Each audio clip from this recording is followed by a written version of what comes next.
দেখুন বন্ধুরা, আজকে আমি এই আমড়া রান্না করে দেখাবো দু রকম ভাবে। আপনারা দেখতে থাকুন। প্রথমেই এক বাটি বাদাম নিয়েছি, বাদামগুলোকে হালকা করে ভেজে নেব। ভাজার পরে একটু ঠান্ডা হলে ঘষে দেব, সুন্দর ও ছাড়িয়ে যাবে বাদামটা। দিয়ে ছাড়া হয়ে গেছে, এবার আমড়াগুলো জল দিয়ে ধুয়ে দেব।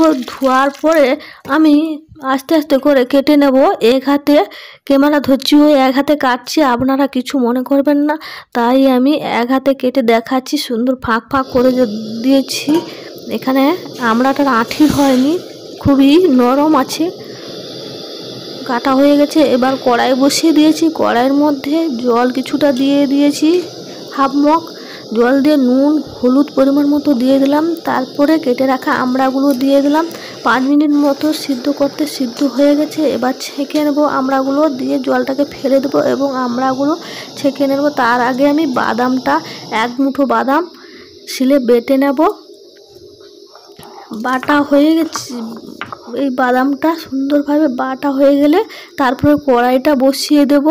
কড়াইটা বসিয়ে দিয়েছি, একটু তেল দিয়ে দিলাম, সরষের তেল দিয়ে শুকনো লঙ্কা দুটো কেটে দিয়ে দিলাম, ফোড়ন দিয়ে দিলাম। ফোড়ন দিয়ে সেদ্ধ করা আমড়াগুলো দিয়ে দিলাম। আমড়া দিয়ে কিছুক্ষণ নেড়ে নিলাম, জলটা মরে যাবে এবং বেটে রাখা বাদাম দিয়ে দিলাম। বাদাম বাটাটা ভালো করে একটু কষিয়ে নিতে হবে,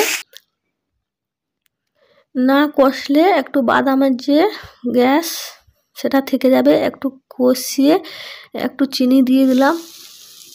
আমরা একটু মিষ্টি খাই বলে একটু বেশি চিনি দিয়ে ভালো করে একসঙ্গে কষিয়ে নিলাম। কষিয়ে মশলা ধোয়া জলটা দিয়ে দিলাম, আরও একটু জল দিয়ে দিলাম।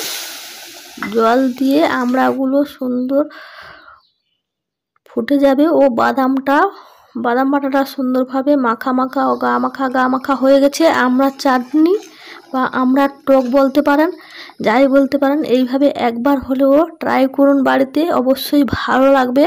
আর একটা পদ্ধতি দেখাচ্ছি, মাছের ডিম দিয়ে আমড়া রান্না, আপনারা দেখতে থাকুন, খুবই সুন্দর লাগবে। আমি কাটা কিছু দেখাইনি। এখানে কড়াই বসিয়ে দিয়েছি, কড়াইতে জল দিয়ে দিলাম, দিয়ে জলটা ফুটছে, দেখুন লাল হয়ে গেছে। নুন হলুদটা দিয়ে কিন্তু লাল হয়ে গেছে। আবার আমড়াগুলো দিয়ে দেওয়ার পরে এই কালার চলে এসছে, আমড়াগুলো সিদ্ধ হয়ে গেছে। এবার মাছের ডিমটা দিয়ে দিলাম, তার সঙ্গে সিদ্ধ হয়ে গেছে, দিয়ে একটা পালিয়ে ঢেলে নিলাম। সুন্দর ছাকা হয়ে গেছে।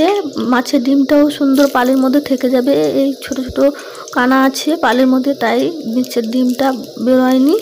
দিয়ে কড়াইতে তেল দিয়ে দিলাম, লঙ্কা কাটা দিয়ে দিলাম, 5 ফোড়ন তেজপাতা সবই দিয়ে দিলাম। দিয়ে সিদ্ধ করা মাছের ডিম ও আমড়াগুলো দিয়ে দিলাম, কষিয়ে নিলাম। কষানোর পর একটু হলুদ গুঁড়ি ও একটু নুন এবং চিনি দিয়ে দিলাম পরিমাণ মতো। যে যেরকম মিষ্টি খেতে চান সেই রকমই চিনিটা দেবেন। চিনিটা এখানে যার যেরকম মর্জি সেরকম ব্যবহার করবেন। আমরা তো বারবার বলেছি একটু মিষ্টি খাই, চাটনিতে আমরা মিষ্টি না দিলে একটু ভালো লাগে না, তাই একটু চিনি দিয়ে দিলাম। দিয়ে কষিয়ে জল দিয়ে দিলাম, জল দিয়ে ফুটছে, দিয়ে এবার ফুটানোর পর এবার নামিয়ে নিলাম। নামানোর পর একটা পাত্রে ঢেলে নিলাম। এইভাবে একবার হলেও দুটো রান্না করে আমরা দেখবেন, ভালো লাগবে। লাইক শেয়ার সাবস্ক্রাইব করুন।